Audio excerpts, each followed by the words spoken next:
As we start a new year where the only certain thing is that it will be more than usually uncertain, I'm giving myself 3.5 minutes to talk about the difference between optimism, hope, and Christian hope.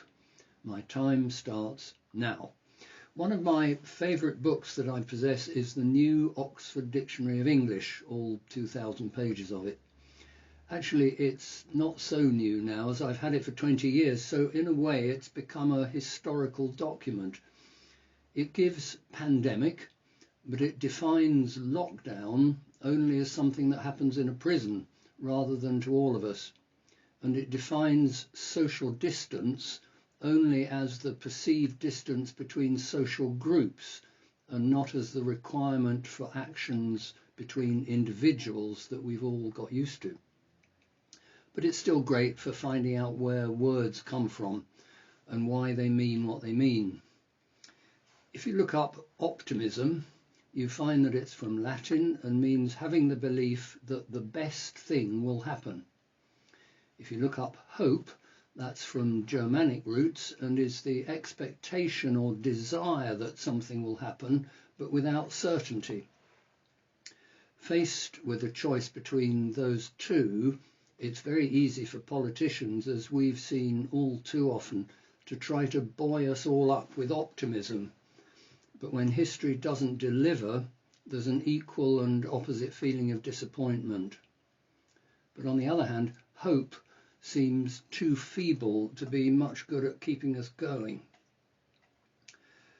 But the Christian faith uses hope in rather a specific and energizing way, which it would be unreasonable to expect the New Oxford Dictionary to cover.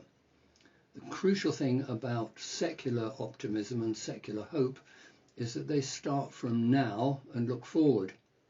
By contrast, and paradoxically, Christian hope starts by looking back and views the colours of the present and future through that prism. So what do we look back to? In general, as the psalmists do all the time, we look back to all the times we've seen God act in the past, which are evidence of his faithfulness. And his love and faithfulness are the aspects of his nature that the Bible talks most about. But specifically, we look back to the resurrection. In the Christian year, we're some way yet from Easter, but it's a reality for us every day. When Paul talks in Ephesians about the hope we've been called to, he then links it directly to the power that God showed in raising Christ from the dead. This is the hope that in Romans, Paul says, does not disappoint us. The other difference between dictionary hope and optimism and Christian hope is that for Christians it's a thing you do, not something you feel, which is particularly good news for those of us who were temperamentally never in too much danger of succumbing to optimism. With the help of the Holy Spirit, who of course only comes to us because Jesus is alive, our job, the thing we do in hope, is to make earth look like heaven already does. And there's nothing like having a goal to put in perspective the difficulties of the present.